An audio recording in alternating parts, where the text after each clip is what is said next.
va laisser le temps aux personnes d'arriver gentiment. Quel beau moment inspirant. Hein? Ça vous donne-tu soif de un meilleur avenir, un futur plus rayonnant? Ça donne espoir. Tu sais. Puis je pense que ça en fait partie de cette notion-là d'avoir, pas juste d'avoir foi, mais de aussi cette notion-là aussi des fois de stress puis de réactivité.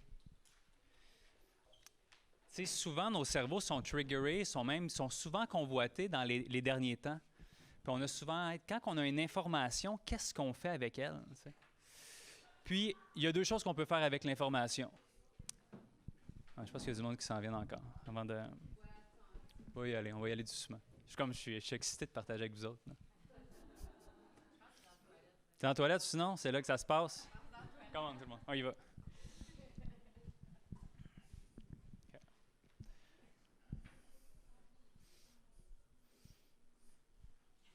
Il n'y a pas de problème, ne vous inquiétez pas. On prend ça tranquille. Super. Donc, merveilleux. La démarche qu'on va parler aujourd'hui est la santé consciente. Puis, c'est de se poser même la notion de base, même la question, qu'est-ce que la santé?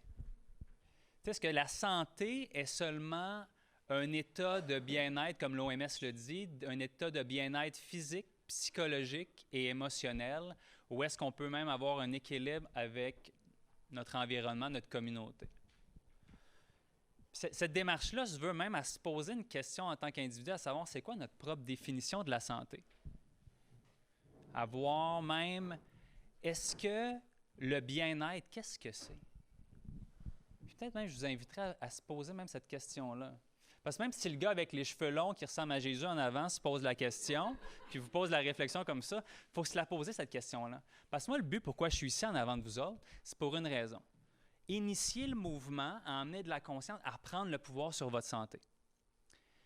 Reprendre le pouvoir sur sa santé, initier le mouvement aussi à reprendre le pouvoir sur sa vie. C'est pas juste d'arriver, par exemple, à l'épicerie et de dire « qu'est-ce qu'il y a à l'épicerie? Il faut que je deal avec. » Mais c'est d'emmener de la conscience dans une démarche. Un pas à la fois, mais en prenant en considération qui est-ce qu'on est, puis qu'est-ce qu'on fait avec notre corps, qu'est-ce qui rentre à l'intérieur, puis même dans l'environnement dans lequel que notre corps va graviter. Commençons avec la base. Comme je vous ai mentionné, reprendre le pouvoir sur sa santé grâce à la conscience acquise avec cette conférence. Ça, c'est le premier objectif. Appliquer les principes simples.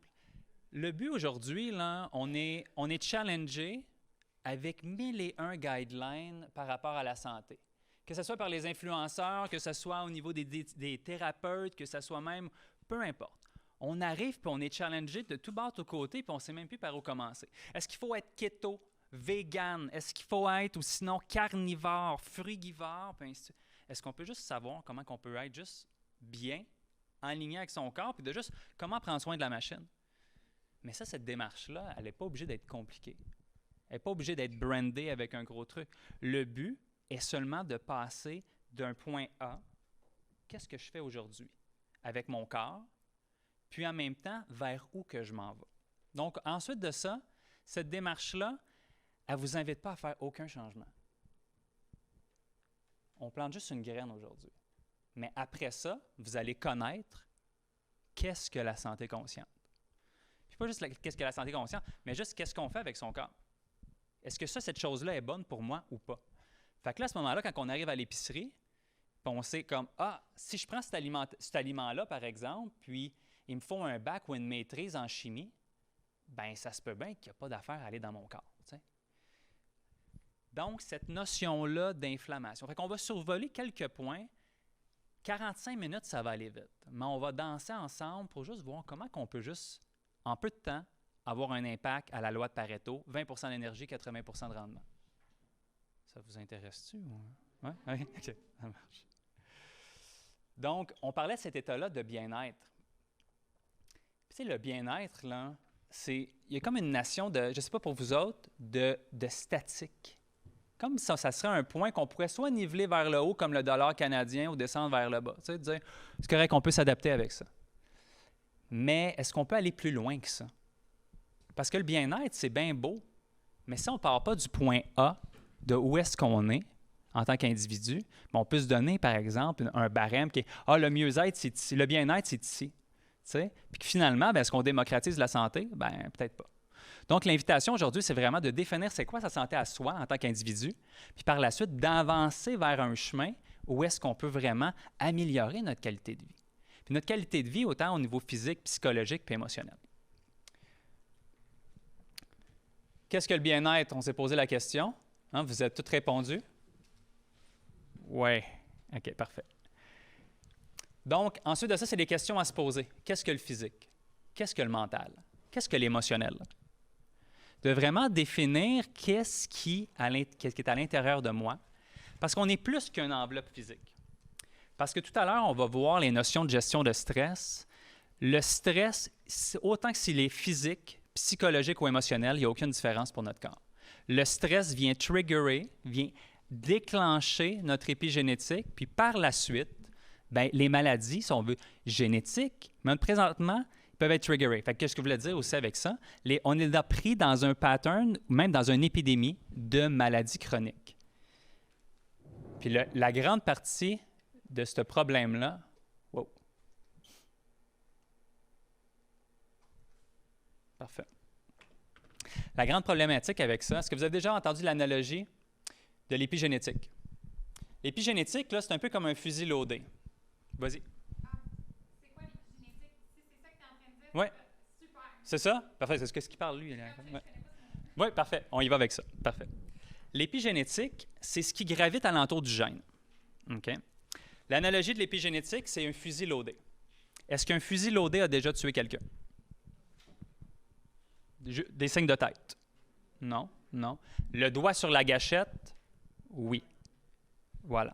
C'est là-dessus qu'on va venir attaquer. C'est là-dessus qu'on va venir vraiment amener le plus de conscience possible. Parce que présentement, au niveau de notre société d'aujourd'hui, elle est là la problématique. L'épigénétique de la grande majorité de la population est triggerée. Donc, l'allomédecine, la médecine qu'on voit aujourd'hui, traite les signes et symptômes. Donc, je me casse un bras, on met un plâtre. Parfait. Je suis pris avec un symptôme d'Alzheimer qui est dit comme le diabète de type 3. Hein, c'est une résistance à l'insuline. Donc là, on dit, qu'est-ce qu'on fait avec ça? Ah bien là, on va trouver des médicaments, mais la problématique, c'est que les signes et symptômes ne changent pratiquement pas. Est-ce qu'il y a moyen, en tant que société, d'aller faire de la prévention puis de la promotion de la santé pour venir vraiment désamorcer ce doigt-là sur la gâchette? Fait que vraiment de revenir à la base, de créer un environnement optimal à l'intérieur de son corps pour optimiser la santé. Tu sais, souvent, on se dit souvent, on ne se permettra pas de prendre soin de soi avant de prendre soin des autres. Puis même que au niveau de la santé, tu sais, la santé, ça coûte cher. On va dire, on va aller au spa, ou sinon d'avoir une bonne alimentation, ça coûte cher, puis ainsi de suite. Mais est-ce qu'on s'est déjà posé la question, est-ce que la maladie, elle, coûte cher? Hein? Quand on en a vu des proches alentour de nous là, être atteints par la maladie. L'impact n'est pas juste au niveau financier. L'impact peut avoir un impact autant au niveau familial. Oui, totalement, c'est ça. Au niveau global, c'est vraiment, ça se propage sur toutes les sphères. Donc, autant au niveau relationnel, autant au niveau de notre travail, autant au niveau de notre communauté. L'impact de la maladie est hyper important. Donc, de prévenir la maladie, de faire la promotion de la santé est une notion hyper importante aujourd'hui. Mais comment qu'on fait ça? Donc, le but ici est vraiment de donner des outils à comment diminuer l'inflammation, comment éviter que le doigt sur la gâchette vienne toucher à la gâchette finalement. Donc, où la tension va, l'énergie va. Notion numéro 1, ce que je fais avec mon corps. Que ce soit l'exercice physique ou que ce soit même les habitudes de vie au niveau de la sédentarité, est-ce qu'il y a des choses qu'on peut faire pour vraiment optimiser notre santé? Puis là, il faut juste regarder qu'est-ce qu'on fait aujourd'hui avec notre corps. T'sais? Que ce soit, par exemple, d'aller au gym, que ce soit d'aller marcher. Tout à l'heure, j'ai fait le pitch pour mon projet de zone bleue. Les zones bleues à travers le monde sont les endroits qui ont le plus de centenaires. Ces endroits-là, une des grandes notions principales est les gens, c'est quand même assez montagneux, donc les gens bougent tout au long. Les gens mettent la main à la terre aussi. Donc, les gens sont vraiment investis au niveau physique. Donc, les muscles sont créés. De faire de la musculation, par exemple, va créer une tension sur les os. Cette tension-là sur les os va augmenter la densité osseuse. Je dis ça parce que présentement, on a une épidémie de dégénération osseuse. Fait que les cas d'ostéoporose sont en augmentation. Donc, on va retrouver la grande majorité de la clientèle avec des suppléments de calcium et de vitamine D. Donc, de forcer, par exemple, au lieu d'aller juste au gym pour d'aller lever des tailleurs, il y a moyen de peut-être lever des poids à la maison, faire des tâches ménagères. Il y a moyen de rendre l'utile à l'agréable pour finalement garder son corps actif, garder son corps en plein dynamisme pour vraiment bouger, créer ça. Même chose au niveau du système cardiovasculaire. Il y a moyen de bouger nos corps et de rendre l'utile à l'agréable. Les exercices respiratoires sont hyper importants pour une des raisons principales. Premièrement, quand on est stressé, il y a quelque chose qui est hyper, on va dire, nocif. Là, je dis beaucoup hyper, là, mais je vais me calmer un peu. C'est peut-être juste on va me recentrer. Je ne sais pas, quand on est sur nos téléphones, ou comme là tu sais, même je pense que j'avais arrêté de respirer. Mais c'est vrai, on est sur notre téléphone, on est en train d'écouter un film, il y a quelque chose de stressant, notre cage thoracique fige. Le taux de CO2, de gaz carbonique, augmente dans notre corps. L'oxygène diminue. Notre cerveau est un peu engourdi. À cause de, ce mécanisme-là, il n'y a pas d'ours dans la place. Est-ce qu'il y a moyen de pouvoir ramener de la conscience? Mais déjà, juste en le sachant, on peut juste faire comme ensemble.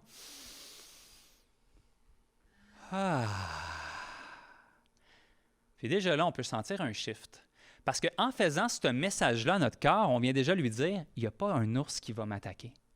Parce que ce soit de l'alimentation, que ce soit même le stress psychologique ou émotionnel, c'est la même réaction qui va se passer à l'intérieur de mon corps.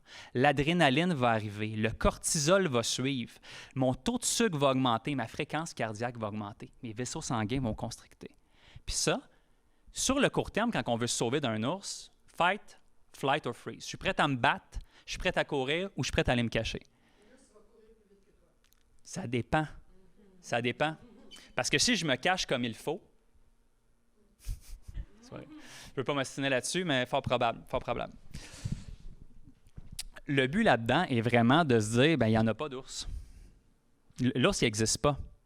Mais mon cerveau ne fait pas la différence. Il veut me protéger. Fait que je sois dans une relation toxique ou que je sois dans un métier qui ne va pas bien ou que je mange un allergène que je ne sais pas que je suis intolérant. Puis que là, finalement, mon corps part en inflammation. Puis là, à ce moment-là, si mon corps est inflammé, il y a un peu comme des sensors dans mon corps. Il y a des personnes que ça va être des douleurs au niveau articulaire. Il y a des gens que ça va être l'eczéma. Il y a des gens qui vont se ramasser avec des maladies qui vont être comme la maladie de Crohn. Il y a des gens qui vont se ramasser avec d'autres intolérances au niveau digestif. Moi, c'était mon cerveau. De l'âge de 13 ans jusqu'à 35 ans, dépressif, TDAH, anxiété, OK? Puis en plus de ça, j'ai une hypersensibilité. Donc, le mix était quand même assez explosif, mais en amenant de la conscience, j'ai pu diminuer. Puis en même temps, j'étais capable d'identifier, OK, telle chose, c'est quelque chose qui m'emmène en inflammation. Mais ça, c'est comme des signaux dans le board de l'auto qui dit, « Hey, il y a quelque chose qui ne va pas. » Mais la problématique, c'est qu'habituellement, on est en réaction, puis on va pogner une pilule pour éteindre la lumière, ou on va pogner un bout de tape, puis on va mettre ça dans le dash. Mais le sensor, il est toujours allumé. Donc, au final, s'il y a un feu dans la place ici, puis on fait juste ouvrir la fenêtre puis peser sur le détecteur de fumée pour arrêter le bruit, on ne règle pas le problème. Le but ici, là, s'il y a un outil par rapport à ça que je veux que vous reteniez, prendre soin de soi avant de prendre soin des autres. Cette notion-là, là, on est dans une société où on a tendance à donner, puis on se sent mal de recevoir. Puis cette notion-là, cet exercice-là, là, il pourrait juste commencer de soi à soi. Est-ce que je suis capable de me donner du temps? Est-ce que je suis capable de me donner de l'amour? Est-ce que je suis capable de me donner un répit?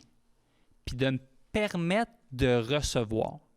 Mais cette notion-là, là, de donner puis de recevoir, mais ça fonctionne comme ça. L'univers fonctionne comme ça. T'sais? Mais si on fait juste donner, mais ça fait ça tourne en rond. C'est un peu comme dans une relation. T'sais? Tu es en couple, il y en a quelqu'un qui rame d'un bar, ça tourne en rond. Mais c'est la même chose au niveau de la vie de tous les jours. Donc, de prendre soin de soi avant de prendre soin des autres est la notion principale. Parce qu'ensuite de ça, dans un état optimal, ben, je peux tout faire. Je peux tout régler. Je peux autant être un bon conjoint, je peux être un bon ami, je suis un bon employé, je peux être un bon travailleur autonome, mais je suis dans un état optimal. Je suppose que le contenant est à moitié vide ou même le puits sans fond. Où est-ce qu'on donne, puis ça ne se remplit pas.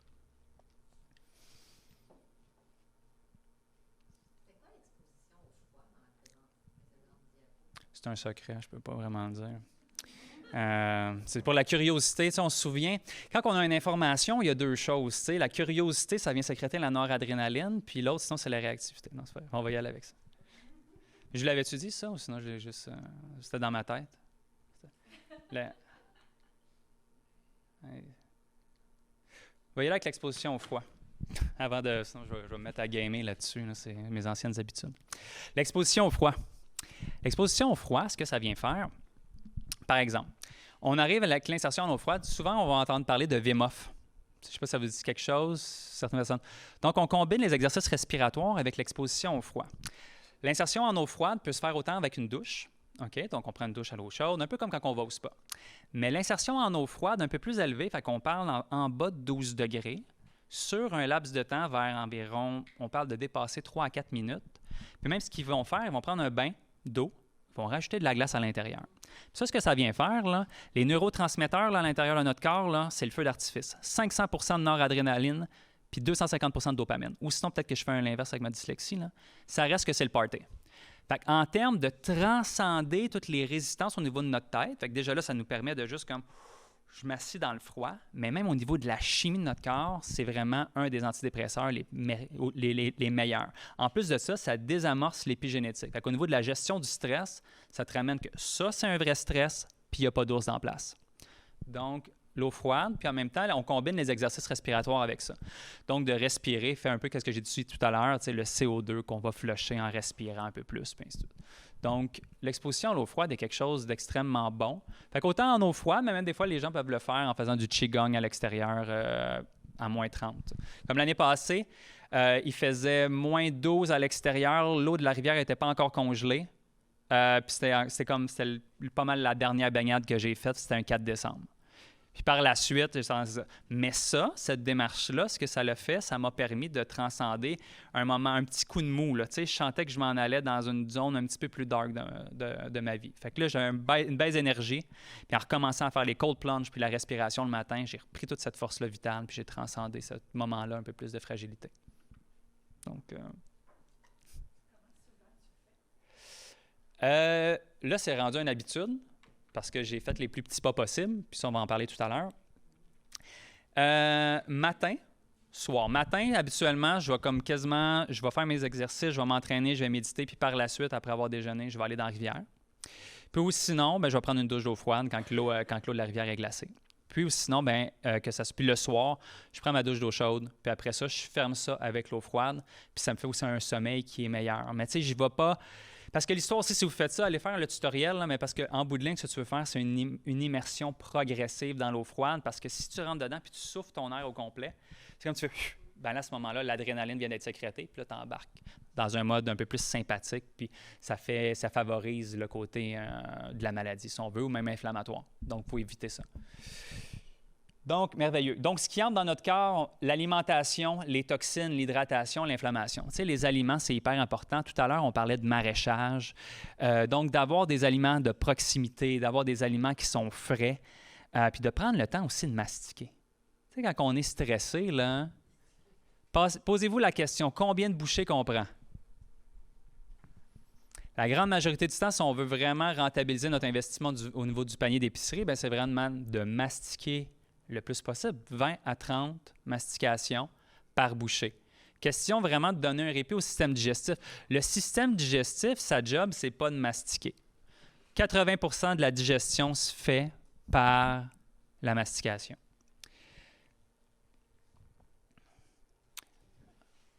Ensuite de ça, au niveau de l'environnement, que ce soit au niveau de la qualité de l'air, les bruits, les relations qu'on a, il y a vraiment moyen de pouvoir diminuer ses stress. Mais pour ça, il faut être capable de les identifier.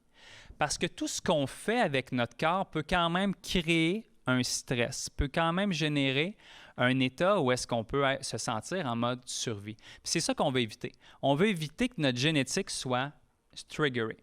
Donc, on parle de stresseurs, puis on parle surtout de la gestion du stress. Là, j'aimerais juste qu'on fasse un exercice rapidement. De fermer les yeux, puis de juste sonder son état d'esprit présentement, juste sa qualité de présence.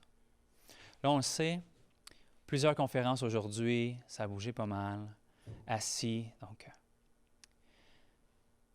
Puis je vais vous inviter à prendre une grande inspiration, le maximum de notre capacité, puis de savourer entre l'inspire puis l'expire. Puis à l'expiration, de tout laisser aller. Ah.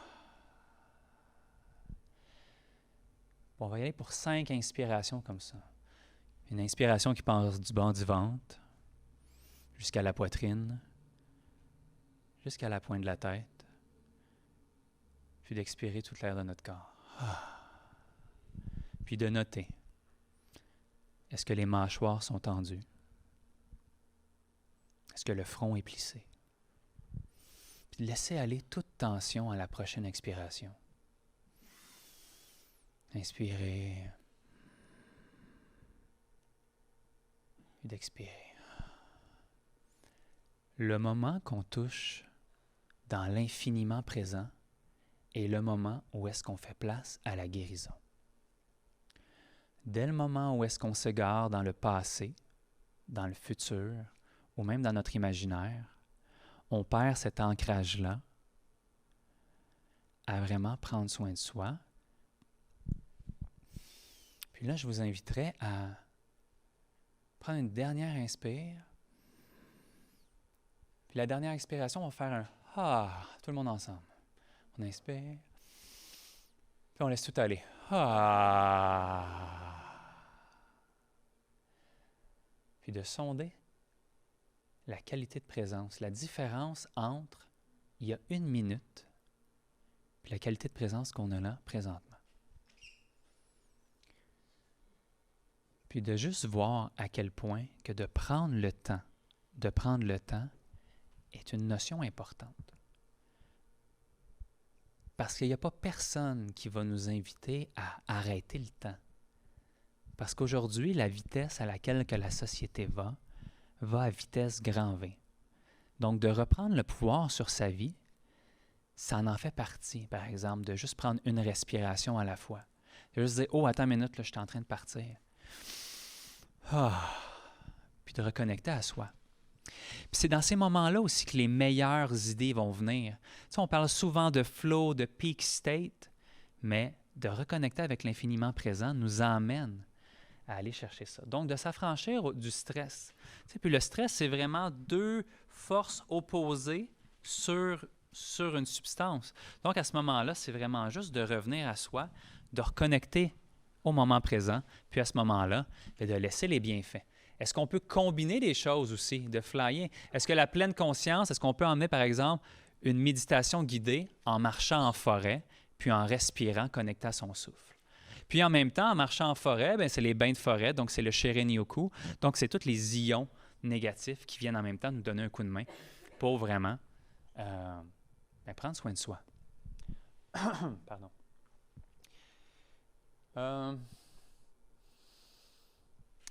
Ouais. J'ai parlé tout à l'heure du cardio, de la musculation, puis on passe souvent à côté de la flexibilité. La flexibilité, là, on parle souvent du yoga, ses effets positifs, mais ce n'est pas juste au niveau physique, puis de bien paraître en step or jump, puis de faire des belles photos Instagram. La flexibilité, elle, ce qu'elle fait, elle vient stimuler tout le réseau lymphatique, le drainage. C'est un peu comme, comment je pourrais dire, le drainage alentour d'une maison. Si l'eau est stagnante et elle ne bouge pas, bien, ça se peut bien que l'eau refoule dans la maison. Donc, le système lymphatique, lui, ce qu'il fait, c'est qu'il vient drainer les liquides alentour de notre corps. Fait que ce soit même au niveau ganglionnaire, au niveau des aisselles, mais un peu partout. Mais si on ne bouge pas, si on est sédentaire et on ne fait pas de flexibilité, les liquides stagnent, puis des fois, on va se ramasser avec des jambes gonflées, un visage gonflé le matin, puis ainsi de suite. Donc, le but, c'est de faire bouger l'énergie à l'intérieur de soi, mais aussi les liquides. L'exposition au froid, on en a parlé. Les exercices respiratoires, j'aimerais amener un peu de conscience par rapport à ça. La respiration 5-5, c'est une respiration qu'on appelle une respiration haute. Ça, on peut en faire en abondance. C'est vraiment de reconnecter avec son souffle. 5 secondes à l'inspire. 5 secondes, on retient notre souffle. Puis des fois même, on peut y aller avec nos doigts. Puis 5 secondes, on expire. Puis on laisse aller. Absolument. Ben oui, parce que c'est ça, ça va créer quoi? Ça va créer un stress. Donc, cette notion-là de prendre soin de soi, c'est comme prendre soin d'un enfant. Tu sais, prendre soin d'un nouveau-né. On ne lui donne pas 15 biscuits d'Oreo avant d'aller se coucher. Parce qu'on sait premièrement qu'il va avoir mal au cœur, il va avoir mal au ventre, puis il sera juste pas tenable parce qu'on sait que ça ne fait pas de bien, fait qu'on ne le fait pas. Mais c'est la même chose pour nous. C'est d'être capable de prendre soin de soi puis de se connaître. Puis d'être vraiment à la rencontre de soi-même, c'est de se dire peut-être, bien là, présentement, là, qu'est-ce que j'ai besoin? Être à l'écoute de soi. Tu sais, d'être capable de reprendre son pouvoir. Pas besoin d'aller voir un médecin ou un docteur ou quelqu'un qui va nous dire c'est ça que j'ai besoin. On est capable nous-mêmes de se dire présentement, je me sens stressé. Qu'est-ce que je peux faire? Bien, je peux juste reconnecter avec mon souffle. Je peux juste prendre le temps de respirer. Ou sinon, bien, des fois, c'est de dire moi, là, c'est d'aller marcher en forêt. Moi, c'est d'aller faire ci. La boîte à outils que je vous présente là, c'est juste une boîte à outils qui a fonctionné pour moi. Mais le but de ça, c'est vraiment de vous dire soyez curieux. Remettez tout en question de qu'est-ce que je vous dis. Puis même de dire, sûrement, qu'est-ce qu'il dit là, lui, c'est n'importe quoi. Fait que comme ça, moi, vous allez l'essayer à la maison, vous allez l'expérimenter, vous allez être curieux. Fait que la curiosité fait qu'on va sécréter la noradrénaline, fait qu'on n'est pas en mode réaction, on va être en mode création. Puis là, à ce moment-là, on est capable de danser avec la vie. On est capable de prendre soin, puis pas juste de prendre soin de soi, on prend le pouvoir sur sa vie, on prend le pouvoir sur sa santé.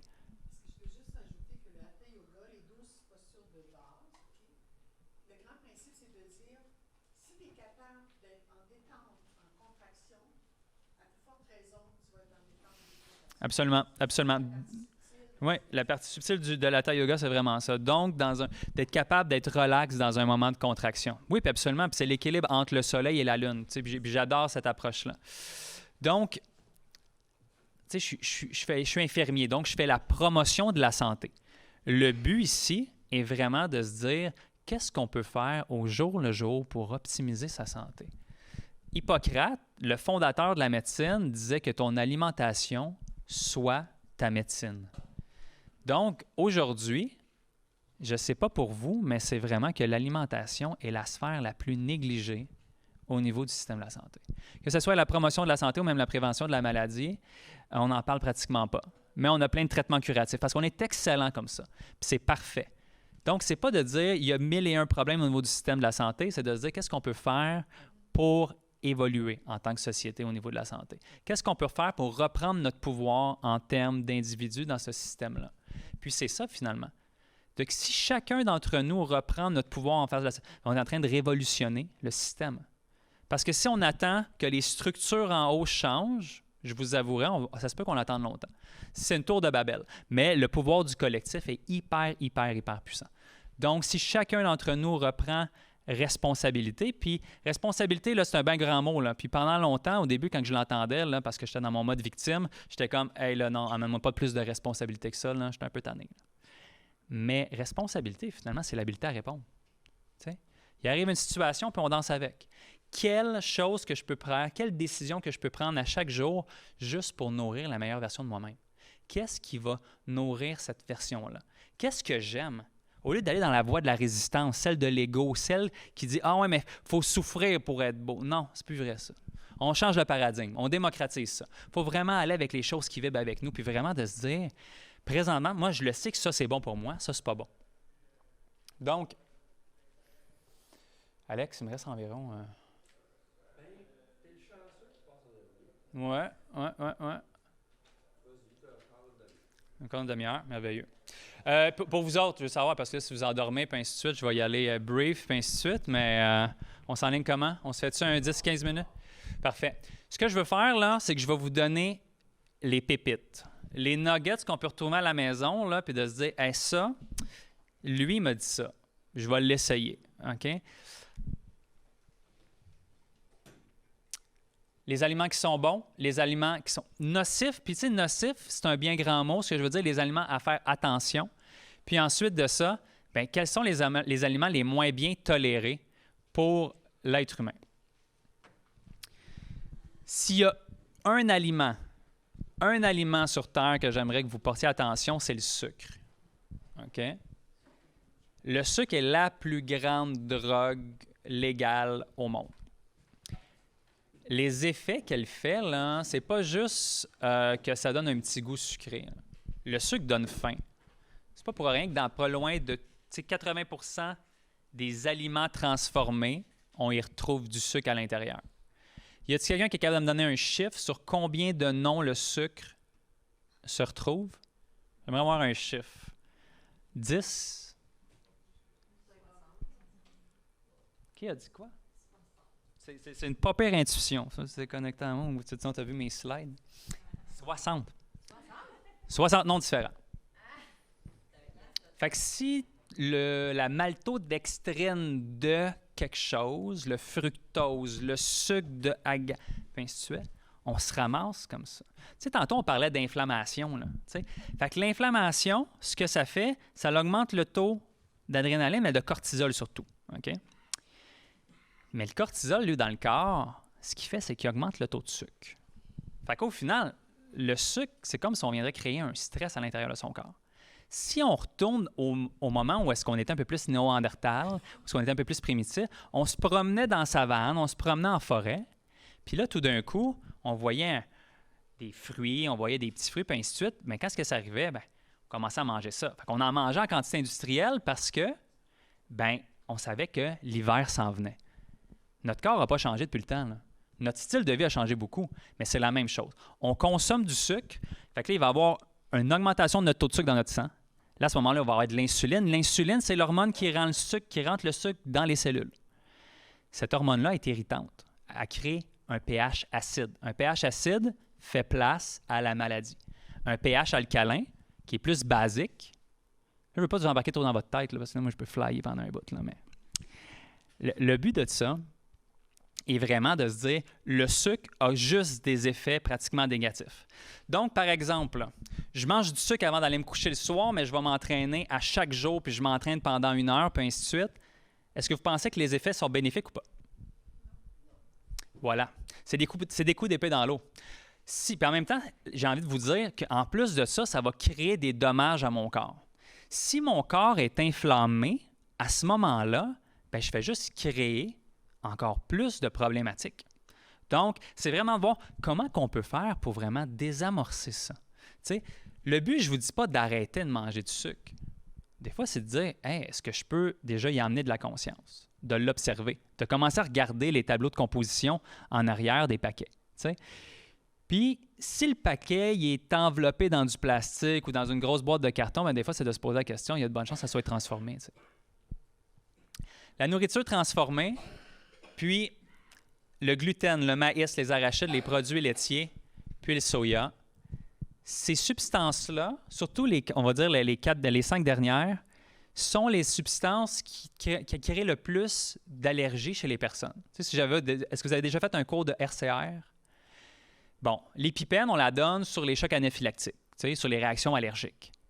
Donc, puis ça, l'épipène, c'est l'adrénaline.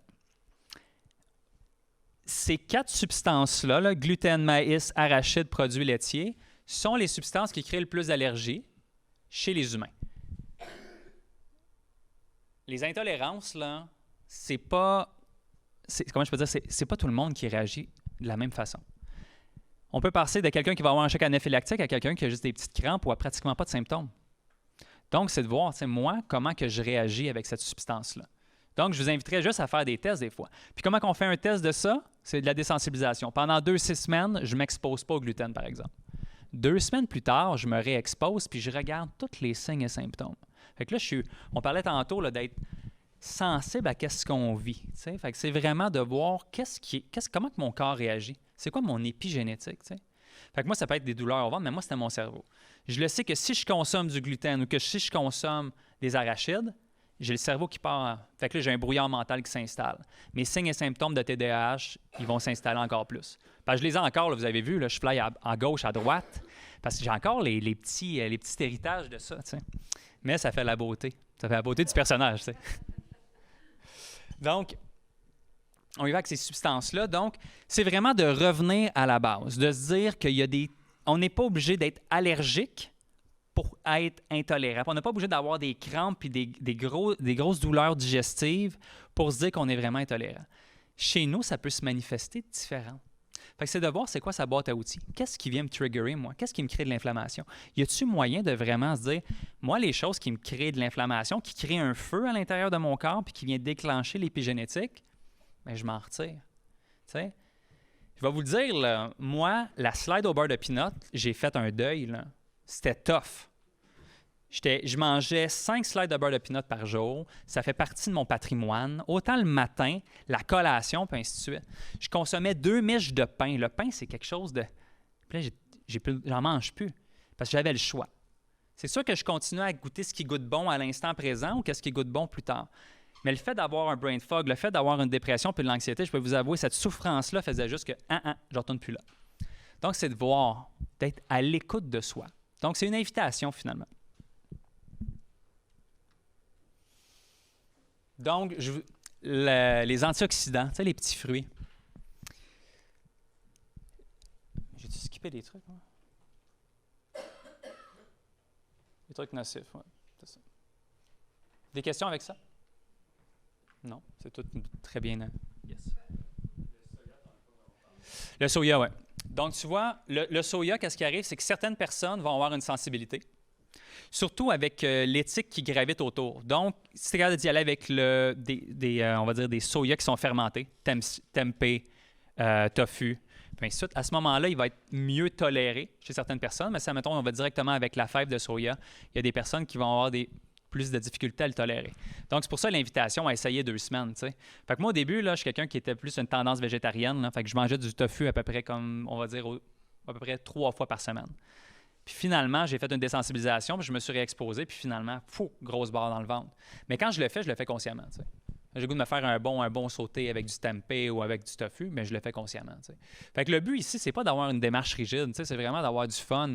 Fait que le soya, c'est un peu ça. Donc, l'invitation est vraiment, c'est une substance qui est fragile, donc tant qu'à y aller, puis surtout au niveau du prix, on est quasiment mieux d'y aller avec du bio, ça va nous coûter 50 cents de plus, mais au moins, on est sûr que les réactions inflammatoires vont être moins là, tu sais.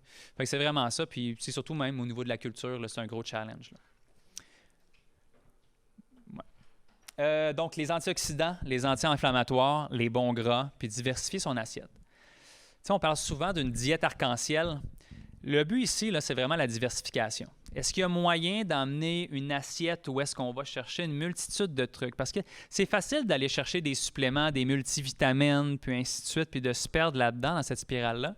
Mais si on est capable d'aller chercher dans notre alimentation, bien, on est gagnant. Donc, c'est vraiment d'aller jouer là-dedans. Parce que c'est pas à cause que le brocoli est en spécial cette semaine que je vais en manger 5 fois. Ça se peut bien que la plante, elle a un mécanisme de défense, puis à ce moment-là, par exemple, là, les crucifères, eux autres, leur mécanisme de défense, c'est l'absorption du magnésium. T'sais. Fait que si j'en mange trop, bien, ça se peut bien que je me crée un déficit. Donc, c'est vraiment de jouer avec ça, de diversifier, d'emmener vraiment une variété de couleurs dans son assiette, mais une variété d'aliments. Les anti-inflammatoires, bien, il y a des racines hyper puissantes, là, si on parle du curcuma, et ainsi de suite. Mais ce que je veux vous dire, c'est je vous invite à explorer, à être curieux, de dire comment que je peux emmener de la variété dans mon assiette. Comment que je peux vraiment que mon assiette, mon alimentation me permette de vraiment aller juste vers la meilleure version de moi-même au niveau de ma santé. Puis comme ça, bien, je reprends le pouvoir de ma santé. Puis les bons gras, depuis les années 70, on croit que le gras puis le sel sont la cause principale des maladies cardiovasculaires. Est-ce que c'est une croyance qu'on a encore? Oui? Oui, non? Non? Non, oui, non. Parfait. Qui dit oui? Oui et non. OK, parfait. Commençons avec qui dit que les gras et le sel sont la cause des maladies cardiovasculaires aujourd'hui? Dépend quel type de gras. OK. Parce que oui, c'est ça. OK. Flyons comme ça. 1970, il y a une belle recherche qui dit comme quoi que le gras et le sucre sont la cause principale des maladies cardiovasculaires. Hein? Fait qu'on parle des infarctus, on parle même au niveau des plaques d'athérosclérose, là, ce qui fait qu'on a des plaques à l'intérieur des vaisseaux sanguins, des artères, au niveau de nos jambes, puis de nos bras, puis même des fois des carotides. La problématique avec ça, ça n'a jamais été ça. La problématique est vraiment, c'est le sucre. Donc, puis les mauvais gras aussi. On parlait de mauvais gras et de bons gras. Il y a des gras, il y a des huiles qui sont moindrement qui sont transformées. Ce que ça fait, ça crée un processus inflammatoire à l'intérieur de son corps. Puis c'est ça qu'on va venir s'affranchir.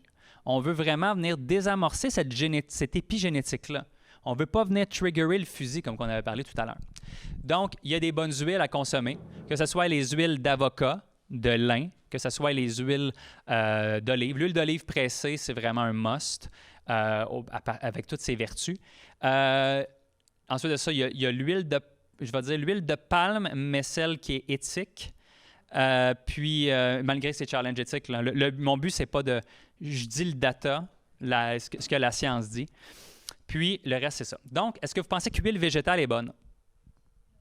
Non. Canola? Non plus. Peanut? Non plus. Donc, s'il y a quelque chose, des fois, à dire, hey, la prochaine fois que je vais aller à l'épicerie, ben, c'est peut-être de vérifier est-ce que je peux changer cette huile-là. Parce que le fait là, que je consomme une substance qui est inflammatoire à l'intérieur de mon système digestif, c'est ce qu'on appelle un leaky gut. Un système digestif fuyant. Si à l'intérieur de mon estomac, là, fait qu'on parle, on mange, ça descend dans l'œsophage, ça rentre dans l'estomac, puis après ça rentre dans l'intestin. S'il y a une substance qui n'a pas d'affaire là, mon système immunitaire va être triggeré. Mon système digestif va devenir inflammé, il va laisser passer des substances dans mon sang, ce qui fait qu'on appelle des endotoxines. Puis ça, vu que ça n'a pas d'affaire là, mon système immunitaire, là, il est braqué. Là, il est prêt à se battre. Fait qu'au final, on parlait de stress tantôt, c'est la même chose. Si je vis un stress au travail ou sinon que je mange quelque chose qui n'a pas d'affaire là, ça va faire la même job. Donc, au final, ce leaky gut-là, il amène mon système en inflammation qui vient triggerer mon épigénétique. Puis là, à ce moment-là, bien, ça se peut qu'il y ait des signes et symptômes qui reviennent souvent. Donc, le but de ça est seulement de faire, est-ce que je suis capable, moi, en tant qu'individu, bien, de mettre le doigt sur qu'est-ce qui vient de mettre le feu dans la cabane? Tout simplement. T'sais? Parce que le but, c'est pas d'arrêter tout. Il faut vivre. Là, parce que le mot santé, on dirait qu'il y a une charge comme que c'est lourd.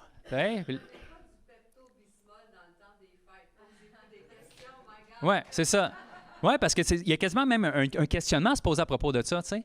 Est-ce qu'on s'est déjà posé la question, là, pourquoi que la saison des rhumes puis des grippes commence après l'Halloween? Tu sais, tout le temps, ben c'est ça.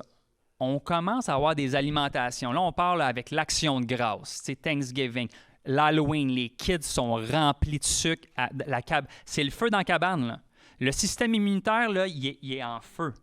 Fait que tout ce qui devient un corps étranger, bien là, le corps, il fait juste flancher. Fait que là, il y a des signes et symptômes. Notre système immunitaire, il est moins prêt.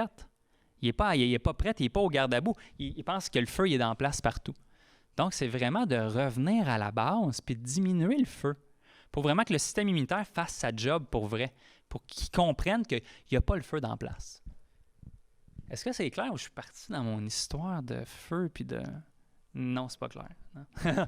Ah non, Carl, c'est assez. C'est assez, donne-moi un peu. Ça marche. Donc, on parlait d'éviter les aliments transformés à cause de cette notion-là de leaky gut. Hein? Donc, s'il y a 300 ans, l'humain ne pouvait pas créer la substance que, mettons, je ne sais pas, on va dire un Michelin ou sinon une canne de Chef Boyardee, bien, ça se peut bien que cette substance-là crée de l'inflammation dans mon corps. Hein? Fait que ce soit des huiles transformées, pressées à grosse machine, ça n'existait pas dans le temps, ça se peut bien. Puis je dis que ça se peut bien. Soyez curieux, remettez les trucs en doute, puis on verra bien. T'sais. On parlait tantôt avec les maraîchers, puis toute la notion d'alimentation, puis ainsi de suite. L'importance des légumes. Est-ce que vous pensez que les légumes, c'est juste bon à cause des fibres ou des vitamines? Oui. Ça goûte bon. Ça crée la diversité aussi parce qu'il y a plein de minéraux à l'intérieur. Oui. Puis il y a un autre truc qui est hyper important avec les légumes. Plus qu'on augmente notre quantité de légumes... La flore bactérienne aussi, parce que ça, c'est super important. Là. Le microbiome, là, le gut microbiome, c'est hyper important. Merci du rappel. le pH alcalin. Tu sais, tantôt, j'ai parlé là, que quand notre pH est acide à l'intérieur de notre corps, là, c'est un terrain favorable à la maladie. Fait que là, c'est de voir comment on peut faire pour créer l'inverse. Fait que si acide, ça crée la maladie, bien un pH alcalin, un pH basique, lui, qu'est-ce qu'il va faire? Il va créer un environnement optimal à la guérison. Fait que ce soit pareil dans le moment présent, que ce soit même pour de manger des légumes, les légumes sont alcalins. Les légumes vont nous donner un environnement optimal pour vraiment créer un pH alcalin. Que ce soit ça, que ce soit de marcher en forêt, que ce soit de respirer grandement pour flusher le CO2, toutes ces choses-là nous aident, donnent un bon coup de main à vraiment désamorcer notre épigénétique. Les toxines,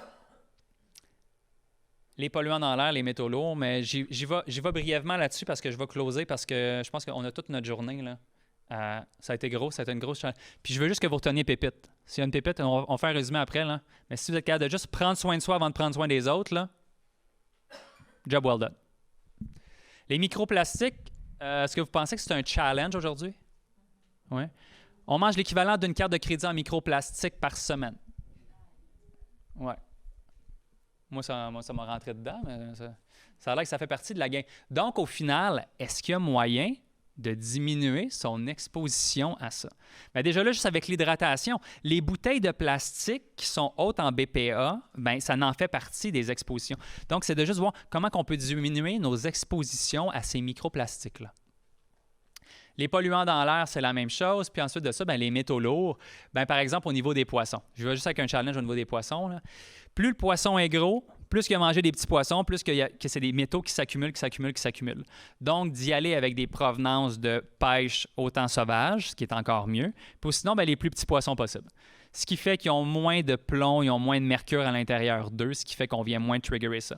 On a des systèmes tampons à l'intérieur de notre corps, que ce soit les matières grasses, mais puis même au niveau des os. Mais c'est qu'à un moment donné, nos systèmes tampons, ils ont des limites. Un coup trop surchargé, à un moment donné, mais c'est là que ça vient refouler dans notre corps. Puis là, c'est là que des fois, même notre génétique peut être triggerée. Tu sais, le plus accessible possible, des fois, c'est d'y aller avec un filtre à eau qui nous amène des minéraux. Avec l'eau du robinet qu'on filtre, si on a de l'eau de source, c'est encore mieux. Mais tu sais, dans le but de démocratiser la santé, un filtre à eau qui a les vertus, puis là, vous les magasinerez vous-même. Tu sais, moi, j'ai pris Santevia parce qu'il amenait un pH un peu plus alcalin, mais en même temps, il amenait des minéraux, puis ainsi de suite, pour essayer de compenser. Donc, moi, ça a été ma façon. Donc, surtout, on évite les bouteilles d'eau. Puis, qui pense que l'eau distillée est bon pour la santé? Non? Parfait. Tu sais, l'eau distillée, si on va avec les principes d'osmose, l'eau, ce qu'elle veut faire, c'est de trouver un équilibre. Donc, si moi, je consomme de l'eau qui n'a aucun minéraux, bien, elle veut retrouver l'osmose. Fait que ça se peut bien qu'elle vienne pomper mes minéraux. Donc, c'est quelque chose de super bien. Tu sais, moi, j'ai un oncle que lui, il dit non, moi, c'est de l'eau distillée, puis ainsi de suite, mais il y a plein de problèmes d'ostéoporose, puis ainsi de suite. Mais il croit tellement au truc qu'à un moment donné, tu laisses le libre arbitre à l'autre. Mais il y a une notion de juste, il faut faire attention. Donc là, on le sait, puis c'est dans une petite case, puis on fait ce qu'on veut avec. Donc, pour régler l'inflammation, ben à ce moment-là, l'alimentation, la respiration, comme on a parlé, le stress, puis les toxines. Prendre responsabilité, c'est cette habilité-là à répondre.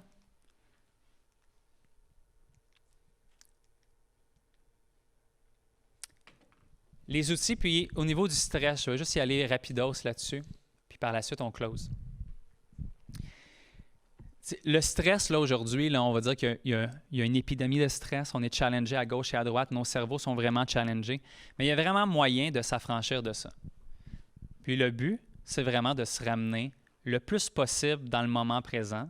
OK? Puis habituellement, ça ne se passe pas dans la tête, mais ça se fait aussi en descendant dans le cœur, en reconnectant avec notre souffle, en reconnectant avec nos émotions, en reconnectant avec ce qui est là en ce moment, puis avec nos propres besoins. Si on est capable de toucher à notre individualité, à voir qu'est-ce qui est là en ce moment même, puis après ça, de reconnecter à soi.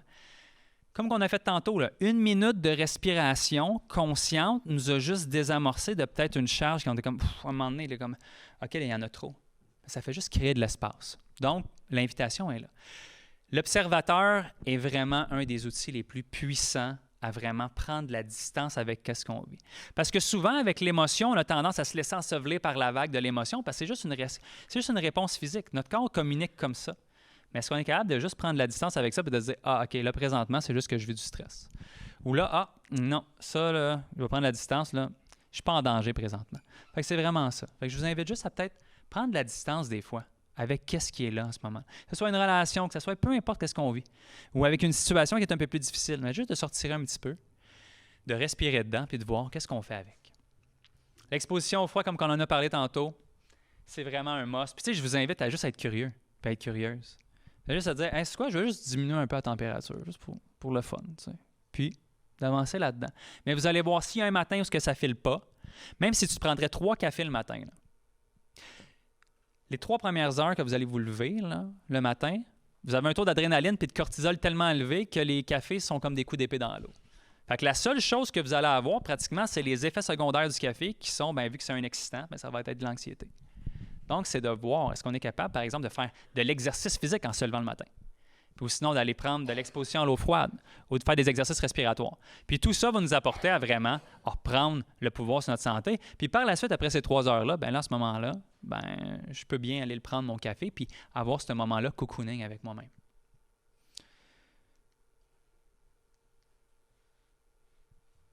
Et voilà, c'est tout. Hein?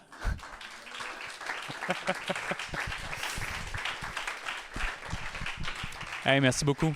Là, parce que c'est une conférence habituellement que je fais sur 1h30, j'avais 45 minutes. Puis là, mais en même temps, pour ça, il faut vous dire merci beaucoup. Merci juste d'être là, au sommet des forces fraîches, parce que de juste voir ça, cette lumière-là, cette beauté-là, de se dire « Hey, on s'en va vers une destination, on a la même intention, on veut apporter un changement. » Puis comment qu'on le fait? Mais on est tous dans le même bateau. Hein? On est tous sur le même vaisseau. Puis de juste de dire comment on peut faire pour reprendre notre pouvoir sur notre vie, sur notre santé en tant que de collectif. Puis on le fait là, juste en s'exposant ici, puis en allant rencontrer d'autres personnes. Donc, merci encore d'être vous-même, d'être dans votre lumière, puis d'avoir participé, d'avoir écouté. Je sais que c'est à la fin de la journée. Il y a eu plusieurs expositions, plusieurs conférences, mais encore beaucoup de gratitude. Merci beaucoup. Moi, je vais vous laisser sur une parole d'espoir quand vous vieillirez. OK? Vous êtes toutes jeunes pas mal. Là. J'ai écouté ça la semaine passée à Radio-Canada avec Pénélope Péquet. Quand on est jeune, ça vaut la peine, vraiment. Écoutez, j'étais émue. OK. Moi, je me disais, c'est pas juste parce que, entre autres, les femmes qui ont vieilli, l'ostéopérose, ils disent qu'on perd 50 % de notre os, puis, tu sais, c'est dramatique, vieillir, là. Mais il y avait un physiothérapeute qui a dit ceci, si je vous donne l'espoir. La masse musculaire, c'est pas une question d'âge, c'est une question d'exercice. Avant, nos ancêtres, OK, mettons les cordes à linge. Tu sais, le mouvement du bras, il allait plus haut. Bien là, ton muscle extensionnait.